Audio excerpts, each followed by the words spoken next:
Until recently, the focus with traumatic injury survivors has been all about their physical recovery. It's really only in the last few years that we've started to acknowledge the enormous mental health implications of these experiences. We know that mental health problems in the early stages, if they're left undetected and untreated, may go on to develop into serious psychiatric disorders such as post-traumatic stress disorder and major depression. And those problems can persist long after the physical injuries have healed. Our research has shown that over 20% of traumatic injury survivors will have a diagnosable psychiatric condition at 12 months following their injury.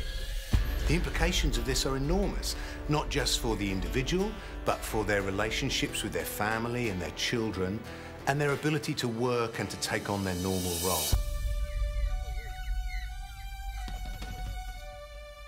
I'd always loved horses. When I was Maddie's age, I used to nag Mum about getting me a pony. Must have driven her nuts. I guess that's why I was so thrilled when we got the colt. Maddie was so excited. I told her she couldn't ride the horse till he'd been broken. He was feisty. They'd offered to school him at the stud. I don't know why I thought I could do it. Stupid. If only I'd listened. The aim of this trial is to identify as early as possible those individuals who are at risk of developing mental health problems following trauma. So we're developing a screening test using the large body of research data that we've accumulated to identify those at risk. We've designed the test so that it can be used by health workers without psychiatric training, which means that it can be used in the trauma units to identify those who are vulnerable to mental health problems.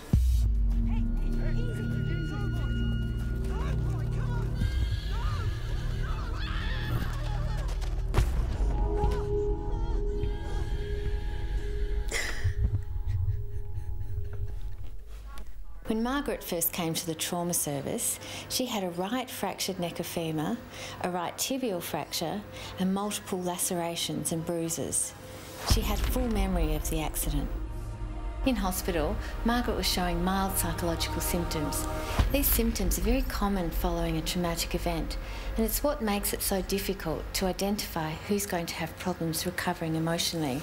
At 3 months post-injury, Margaret was recovering from her injuries. However, she was experiencing reoccurring, distressing memories about her accident. She was avoiding reminders of the fall, and she had other symptoms consistent with a diagnosis of post-traumatic stress disorder. Margaret's experience had been very traumatic. She'd waited up to 5 hours before being found. I'll never ride again. Some days I don't want to do anything.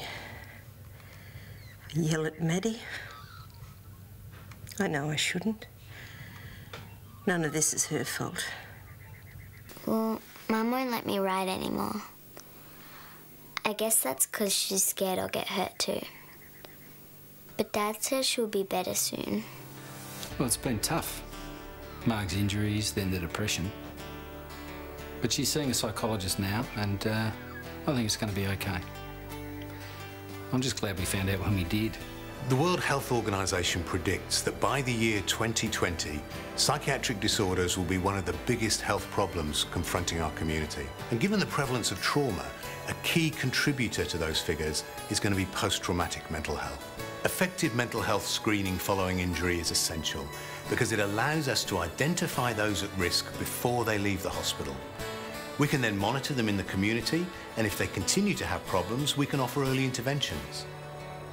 If we can identify these problems early, recovery will be improved. Their social networks will be retained, and they'll be better able to return to work and to take their place within the community. Injury survivors like Margaret will benefit from this trial because it enables us to identify their problems early. Currently, we're trialling the screen in 5 sites throughout Australia. We've recruited almost 350 participants, and we've almost completed the data collection phase. Within 5 years, we hope that this type of early screening will be standard practice in trauma hospitals throughout Australia. And without the funding from the VTF, this would not be possible.